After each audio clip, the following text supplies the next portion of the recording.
News 24 Madhya Pradesh Chhattisgarh के खास कार्यक्रम क्या हाल है में आप सभी का बहुत बहुत स्वागत है। मैं कर्ण मिश्रा।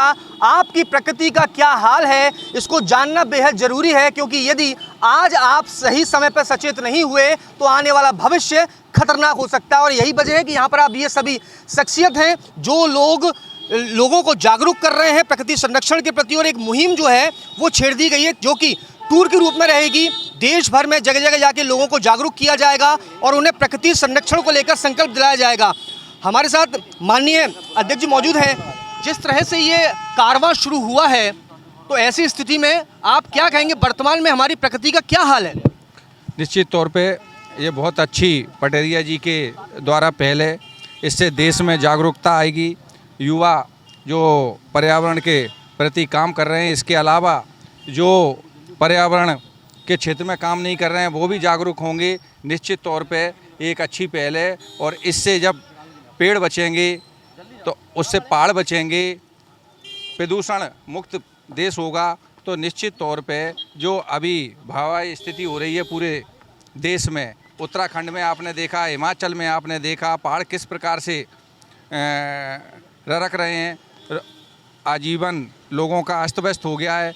तो जो प्रकृति का डिसमेंटल जो हो गया है, जो आप उसमें जो एक पर्यावरण के प्रति लोगों का रुझान होना चाहिए, वो अभी देखने में आ रहा है कि हर बार पेड़ लगते हैं लेकिन उसकी रख रखाव के अभाव में वो पनप नहीं पाते। तो निश्चित तौर पे आज पटेरिया जी के द्वारा जो पूरे देश में भ्रमण के लिए निकले गए, तो बहुत अच्छी पहल है और मैं इस पहल का स्वागत करता हूं, अभिनंदन करता हूं। ऐसी पहल होती बहुत सारी हैं, संकल्प भी हमारा रहता है कि इसके प्रति लोग उससे समझें और लोग जागरूक हों। लेकिन वर्तमान परिदृश्य में ये चीज़ देखने के लिए आती है, जैसे आदरणीय इस बात को लेकर कहा कि पौधे लगा दिए जाते हैं लेकिन उसकी केयर टेकिंग जो है वो भी उतनी जिम्मेदारी है जितना पौधा लगाना। तो ऐसी स्थिति में आप क्या कहेंगे कि हम अपने इलाके में जो वर्तमान स्थिति है, हम देख रहे हैं हमारे उत्तराखंड में पूरा क्या हालात बन रहे हैं, तो ऐसी स्थिति में लोगों को अभी भी किस तरह सचेत होने की ज़रूरत है? देखिए, प्रकृति जो है उसके बिना कोई भी जीवन असंभव है, मानव जीवन भी असंभव है उसके बिना। और वास्तव में आज जो हम देश की स्थिति देख रहे हैं, दुनिया की स्थिति देख रहे हैं, पर्यावरण के साथ, प्रकृति के साथ हम लोगों ने मजाक किया, एक तरह से बलात्कार किया कहूँ तो शायद गलत नहीं होगा। और ये कारण क्या, प्रकृति माता एक तरह से हम पर कुपित है। जो बाढ़ की खबरें हम देख रहे हैं, ये केवल ग्वालियर या मध्य प्रदेश में नहीं है, केवल हिंदुस्तान में नहीं, दुनिया में आज इस तरह का प्रकोप देखने को मिलता है। अब जैसे आपने से सही बताया, कई सारे पैसे इस पर खर्च होते हैं, कई सारे लोग भाषण के माध्यम से भी इसको करने को कहते हैं, पर असली इसका अगर कोई हल है तो वो जागरूकता है। और मेरा मानना है कि प्रशांत पटेल जी जो आज यहाँ से यात्रा चालू की है वो एक बहुत सराहनीय कदम है। जब तक लोग नहीं समझेंगे तब तक ये प्रकृति का संरक्षण असंभव है। लोगों तक जब तक ये बात नहीं जाएगी कि प्रकृति पर हम क्यों निर्भर हैं, प्रकृति के बिना हम रह नहीं सकते, चाहे पेड़ों की बात हम करें, चाहे पर्वतों की बात करें, नदियों की बात करें, और ये संदेश जन जन तक जाए, ये उद्देश्य प्रशांत जी का है। इसके पहले वो एक नर्मदा परिक्रमा की यात्रा कर चुके हैं, करीब 4-5 हज़ार किलोमीटर यात्रा उन्होंने साइकिल से की है। तो आज अगर इसका हल हो तो जागरूकता ही है, और जागरूकता फैलाने के लिए आज इस तरह की यात्रा का आयोजन प्रशांत जी कर रहे हैं, उनको बहुत बधाई मैं देना चाहता हूँ। बिल्कुल, देखिए ये यात्रा जो है लोगों को जागरूक करने की है। और हम एक तस्वीर देखते हैं कि जब व्यक्ति को सुकून की तलाश होती है, मन को शांति की तलाश होती है, तो वो उन प्राकृतिक इलाकों के खोज में निकल जाता है जहाँ उसे शांति मिल सके। लेकिन जब वो अपना आशियाना तैयार करता है तो कई पेड़ों की जो है बलि भी दे देता है। आशियाना सुकून के लिए होता है लेकिन तलाश दूसरी जगह करता है। फिर निश्चित तौर पर विकास के दो पहलू होते हैं। हम देख रहे हैं कि जंगलों का स्थान कंक्रीट के जंगल ले रहे हैं, तो पर्यावरण का संतुलन बहुत ज़रूरी, बहुत आवश्यक है। और ये केवल भारत की समस्या नहीं, पूरी दुनिया की समस्या है। और प्रशांत पटेरिया जी इसी अभियान को लेकर के, मदर अर्थ मिशन को लेकर के निकले हैं। 25,000 किलोमीटर की यात्रा करेंगे, पब्लिक क्राउडिंग में, स्कूल्स में, कॉलेजेस में जो यंग जनरेशन है उसको ये संदेश देना चाहते हैं वो कि पर्यावरण का संतुलन बहुत ज़रूरी है। पहाड़, नदियाँ, वृक्ष हमारे लिए बहुत आवश्यक है। और कोविड ने हमको सिखाया है, कोविड में जिस तरह ऑक्सीजन की कमी हुई, लोग ऑक्सीजन के लिए तरसे, जो हवा हमको ऑक्सीजन फ्री में मिलती है उसके लिए लोगों ने पैसे अदा किए। तो ये सब बातें हमको सिखाती हैं कि हमको पर्यावरण संतुलन की बहुत ज़्यादा आवश्यकता है। हमारे बीच में वो ऑक्सीजन है, और ये कहा जाए मैन्युफैक्चरिंग प्लांट है ये, जो कहीं ना कहीं ऑक्सीजन जनरेट करते हैं, लेकिन उसको भी हम जो है उसका वृक्षारोपण नहीं कर रहे हैं, वृक्षों की कटिंग कर रहे हैं, काट रहे हैं उनको। जैसा आपने कहा, कंक्रीट का जंगल हम तैयार कर रहे हैं, और जो वास्तविक जंगल था, प्रकृति जो है, उससे हम बड़ी छेड़छाड़ कर रहे हैं। निश्चित तौर पर जिस तरीके से बार बार प्रशासन इस बात को आगाह करता है नियम भी बनाता है कि अगर आप 10 पेड़ काट रहे हैं तो आपको 100 पेड़ लगाना होंगे, लेकिन 100 पेड़ लगते हैं क्या, इसका निरीक्षण नहीं होता, इसका इंस्पेक्शन नहीं होता। 10 पेड़ कट जाते हैं, 20 पेड़ कट जाते हैं, लगते नहीं हैं 2 पेड़ भी। तो ये इसके लिए बड़े एक अभियान की आवश्यकता है, प्रशासन की शक्ति की आवश्यकता है और लोगों में जागरण की आवश्यकता है कि लोग भी अपना सिविक सेंस समझें, नागरिक बोध उनमें भी हो, वही प्रकृति के लिए उतने चिंतित हैं जितने अपने बच्चों के लिए। देखिए, हम जिस जगह पे मौजूद हैं ये फ्लैग पॉइंट है और ये फ्लैग पॉइंट के नीचे आज हम इस विषय पर चर्चा कर रहे हैं क्योंकि चर्चा बेहद ज़रूरी है। जैसा कि वे आदरणीय एक बात कही कि हम लोग शुरुआत करते हैं, बहुत सारी योजनाएं लेकर आते हैं, पौधे लगाते भी हैं, लेकिन शायद धरातल पे वो तस्वीर बनती हुई नज़र नहीं आती है। तो वास्तविकता में इसकी मॉनिटरिंग कितनी ज़रूरी है, वो भी टाइट मॉनिटरिंग। बिल्कुल सही बात है कि मॉनिटरिंग होना चाहिए, जिससे क्या है, पर्यावरण बचेगा तो जनजीवन बचेगा। और इसलिए जो भी मैं तो ये अपील करूंगा इस अवसर पर कि जो भी पौधे लगाएं तो जब तक पेड़ ना बन जाएं, वृक्ष ना बन जाएं, तब तक उनकी देखभाल करना चाहिए। निश्चित तौर पे जब प्रदूषण मुक्त शहर होगा, स्वच्छ हवा मिलेगी, तो जो बीमारियां लोगों को घेर रही हैं वो भी दूर होंगी और हमारा ग्वालियर शहर, प्रदेश और देश सभी स्वच्छ और अच्छा वातावरण होगा तो निश्चित तौर पे देश आगे जाएगा।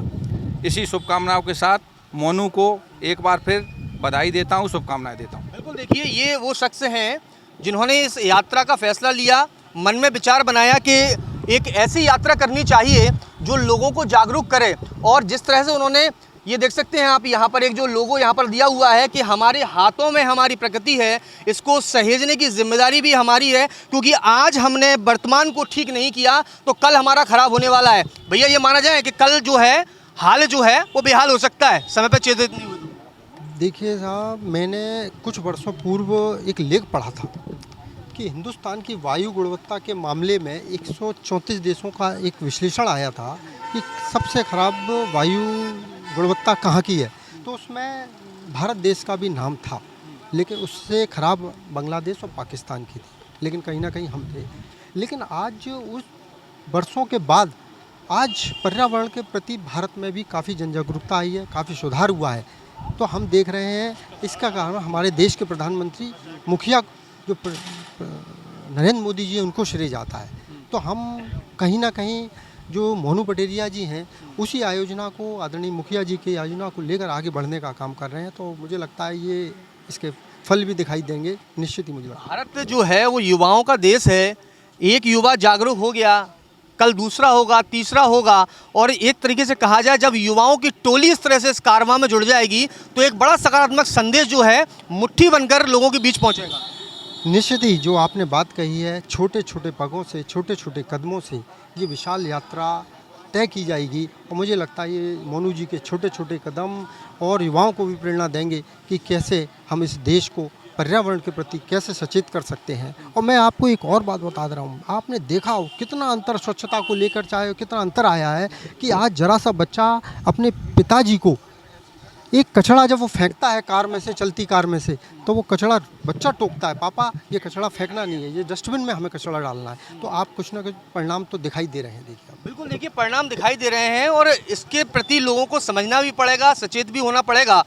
आज हम देख रहे हैं कि जगह जगह बाढ़ आ रही है, शहर में खूबसूरत जो कॉलोनीज़ थी वो आज पानी में डूब रही हैं और शायद वजह यही माना जाए कि जो प्राकृतिक रास्ते थे पानी के उनको हमने रोक दिया, डाइवर्ट कर दिया और आज भी हम उसके प्रति जागरूक नहीं हो रहे हैं। साल दर साल देखा जाए हालात जो हैं वो और ज़्यादा ख़राब होने लगे। देखिए, हम प्रकृति से ले तो रहे हैं लेकिन प्रकृति को दे नहीं रहे हैं, ये हमें समझना पड़ेगा। विकास की आवश्यकता है, ये बात बिल्कुल सही है, लेकिन विकास के कारण कहीं हमसे विनाश ना हो जाए ये भी हमें देखना पड़ेगा। और यदि किसी विकास के कारण अगर वृक्ष काटे जा रहे हैं तो उस ओर आप देख रहे होंगे कि हमारे प्रधानमंत्री मोदी जी पर्यावरण के प्रति कितने संवेदनशील हैं। जहाँ भी अगर एक वृक्ष आज किसी कारण हटाया जाता है तो उसकी जगह 100 वृक्ष लगाए जाते हैं। तो इस ओर भी बहुत पहले आम नागरिक भी जागरूक हो रहे हैं। तो यही हमें समझना पड़ेगा कि अगर यदि हमें प्रकृति का अगर हम कुछ लेते हैं तो हमें देना भी बहुत ज़रूरी है। हम जो लेते हैं प्रकृति से वो देना ज़रूरी है। और आप देख सक रहे हैं कि यहाँ पर एक प्लांट जो है वो दिखाया गया है। बट ये आर्टिफिशियल है। और हम देख रहे हैं कि जब भाई साहब दीपावली का वक्त आता है तो घरों के अंदर इस तरह के प्लांट अंदर पहुंच जाते हैं और घर को बताया जाता है बड़ा खूबसूरत लग रहा है, बहुत अच्छा लग रहा है और शायद मन को देख के सुकून भी मिलता है। पर शायद ये वो नेचुरलिटी के साथ में ऑक्सीजन नहीं दे पाता है, लेकिन घर के अंदर सुंदरता के लिए चाहिए, बाहर कटिंग करना ज़रूरी नज़र आती है लोगों को। इसी के लिए हम ये यात्रा निकाल रहे हैं और लोगों को जागरूक कर रहे हैं और लोगों को बता रहे हैं कि हरियाली और वृक्षारोपण की कितनी ज़रूरत है हम लोगों को। यही हमारा उद्देश्य है। जगह जगह जाएंगे, लोगों को एजुकेट करेंगे, लोगों को बताएंगे। हमें आर्टिफिशियल नहीं, हमें नेचुरल पेड़ जो है उसको लगाना है, उसको करीब लाना है, उसको समझना है।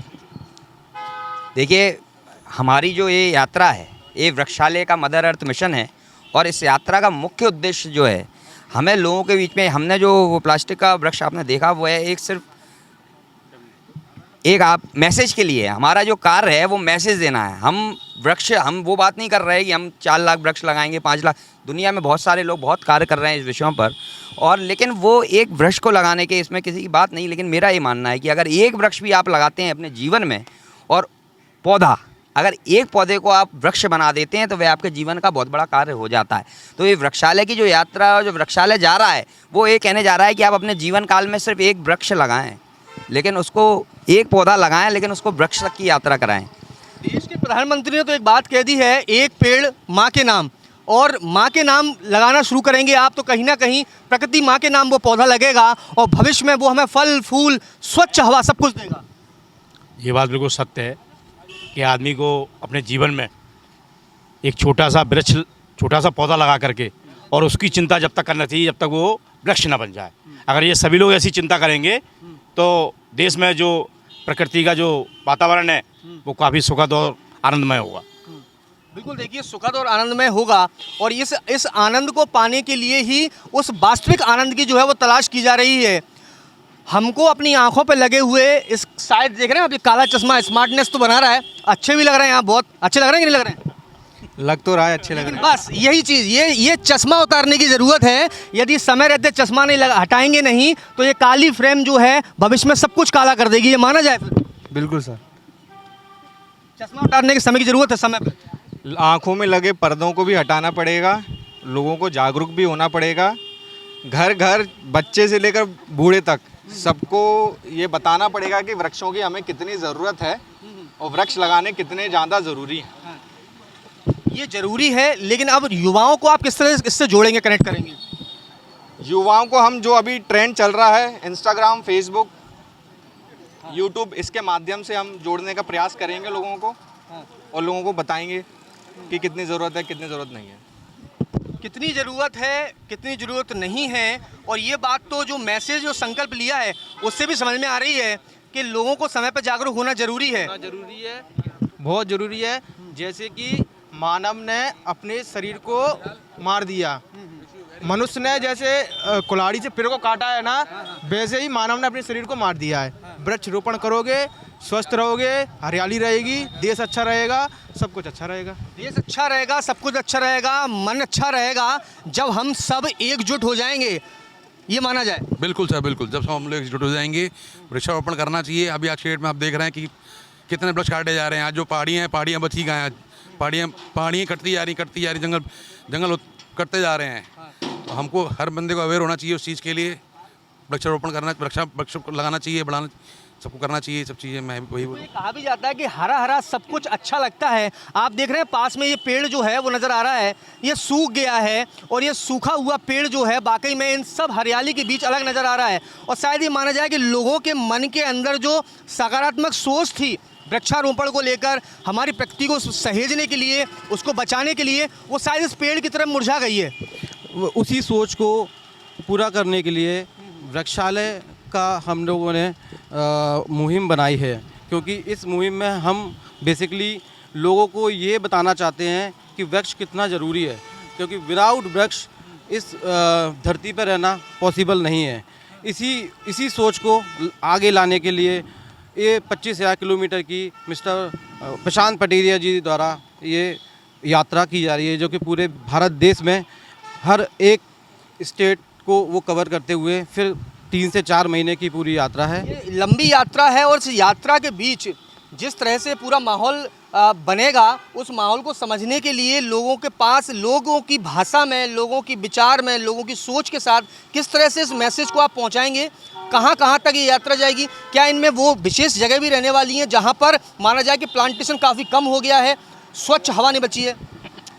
ये यात्रा, जैसा कि मैंने आपको बताया, 25,000 किलोमीटर की वृक्षालय द्वारा आयोजित मदर अर्थ मिशन के तहत की जो यात्रा है, इस यात्रा में हम हर वह प्रमुख मेट्रोपॉलिटन सिटी से लेके हर वह चीज़, हर वो जगह कवर कर रहे हैं जहाँ से हमारा जो मैसेज है वह और बुलंद हो, लोगों तक हमारी बात मुख्यता और प्रमुखता से पहुँचे। तो उसी के तहत हम ये कार्य करने जा रहे हैं। तो इसलिए हमारा ये मिशन के तहत जो अवेयरनेस की बात आप कर रहे हैं, वह सभी ज़िले और सभी महत्वपूर्ण जगह तक पहुँचेगी, लोगों तक पहुंचेगी। और जब इस तरह के युवा सामने आते हैं तो मैंने पहले भी कहा कि एक टोली और एक कारवां तैयार हो जाता है, लेकिन इस कारवां को हमारे समाज को सपोर्ट करने की भी ज़रूरत है। कई लोग कहेंगे कि देखिए घूमने के लिए निकल पड़े हैं, कई लोग कहेंगे अपनी अपनी सोच में अपनी अपनी बात रखेंगे, लेकिन हमको घबराना नहीं है, झुकना नहीं है और सिर्फ जागना है। बहुत ही सकारात्मक सोच के साथ हमारे साथी प्रशांत पटेरिया जी आज निकले हैं। तो सबसे प्रथम उनका साधुवाद, उनको शुभकामनाएं, उनकी मंगल यात्रा के लिए बहुत बहुत शुभकामनाएं।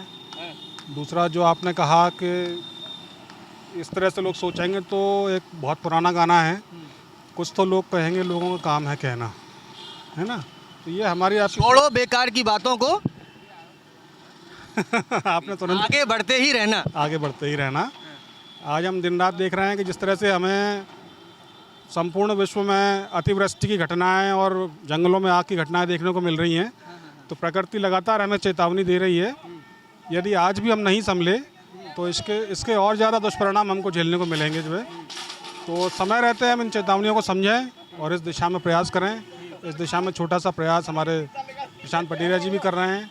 बिल्कुल, देखिए भाई साहब ने एक बड़ी खूबसूरत बात कही कि लोग जो है, कुछ तो लोग कहेंगे लोगों का काम है कहना। मैंने कहा आगे इसके छोड़ो बेकार की बातों को, आगे बढ़ते ही रहना, क्योंकि हमें इस कदम को अब रोकना नहीं है, संकल्प को आगे लेकर जाना है ताकि लोग हमारी प्रकृति को सहेजने, उसके संरक्षण के प्रति जागरूक हों।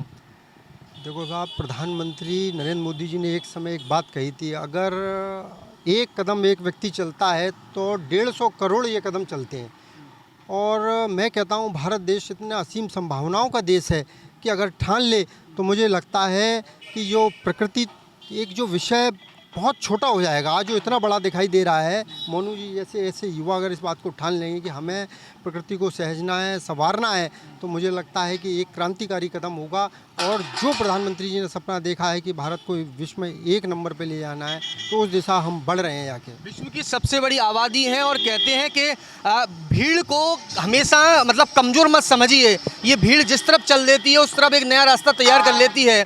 हमारी नदी झरने जो रहते हैं उसके पानी को आप कभी रोक नहीं सकते हैं। कहते हैं बहती धारा कभी रुकती नहीं है, वो अपना रास्ता बना लेगी। तो अब वो धारा जो है वो शुरू हो गई है और प्रवाह जो है वो सकारात्मक हो गया है। बिल्कुल होगी, सकारात्मक होगी। आप देखिए कुछ पूर्व वर्षों तक क्या स्थिति थी पर्यावरण को लेकर, और आज हम देख लिए हमारी जो इंडेक्स सूचकांक था वो अब जो 134 पे हम थे, 131 पे थे, आज वो कहीं ना कहीं हम 42वें नंबर पे आ गए हैं। तो मुझे लगता है ये सूचकांक ही घोतक है कि हमारी प्रगति की ओर हम बढ़ रहे हैं।